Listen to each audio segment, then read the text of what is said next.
আসসালামু আলাইকুম। বাংলাদেশ ভার্সেস নিউজিল্যান্ডের আজকের ম্যাচে ফার্স্ট টি-20তে বাংলাদেশ ২ ওভার হাতে রেখে ম্যাচটা জিতছে এবং ম্যাচে কিছু অদ্ভুত কাণ্ড ঘটেছে। বাংলাদেশের প্রথম ১০ ওভারে রান করেছে ৭৭ রান এবং পরের ৮ ওভারে রান করেছে ১০৬ রান। অর্থাৎ এত বড় একটা রানের যে জাম্প এটা আসলে কীভাবে হলো? অবশ্যই অভিনন্দন জানাতে হয় যে তাহিদ হৃদয় এবং শামীম হোসেন পাটোয়ারি শামীম পাটোয়ারি এই ২ জনের জন্যই কিন্তু আসলে বাংলাদেশ অলমোস্ট ম্যাচটা হাতে চলে এসেছে। বিশেষ করে বলতে হবে যে শেষ ওভারটা। শেষ ওভারে অলমোস্ট ১৭ রান বাংলাদেশ ১ ওভারে নিয়েছে। তো সেক্ষেত্রে আসলে বাংলাদেশের জয়টা আসলে একদমই নিশ্চিত হয়ে যায়। শামীম হোসেন পাটোয়ারি ১৩ বলে ৩১ রান করেন, যেটা একদম দুর্ধর্ষ একটা ইনিংস। মানে ৪ ছক্কা রানের একটা ফুল ঝুরি। সেক্ষেত্রে হৃদয় আজকে ভালোই খেলেছিলেন।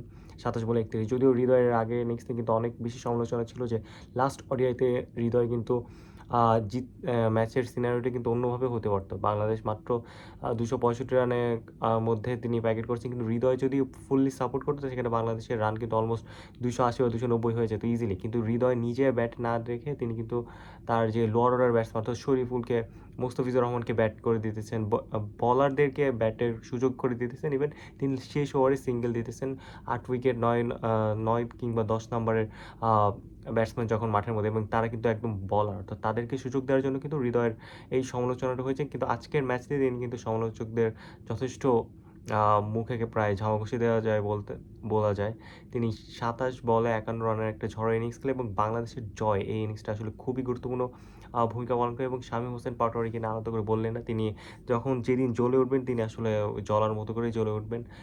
কিন্তু আজকে তানজিদ হাসান তামিমকে নিয়ে যদি বলতে হয় তিনি আসলে খুবই খারাপ খেলেন। ২৫ বলে ২০ রান করেন, যেটা টি-20 ক্রিকেটে একদমই বেমানান। ইভেন টিপিক্যালি তানজিদ হাসান তামিম ২৫ বলে যে ধরনের ইনিংস ও যে ধরনের ক্যামিও খেলেন সেটা কিন্তু তিনি আজকে খেলতে পারেননি।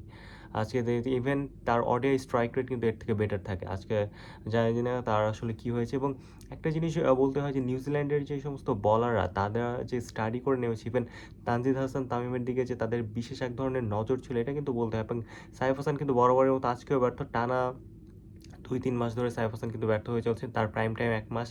১ মাসের পরে কিন্তু সাইফ হাসান আর ভালো তিনি খেলতেছেন না। আসলে তাকে নিয়ে সিরিয়াসলি চিন্তা করার বিষয় তাকে কন্টিনিউ করানো যাবে কিনা। তো এই ছিল আজকের ভিডিও। ভিডিওটি ভালো লাগলে please subscribe to my channel.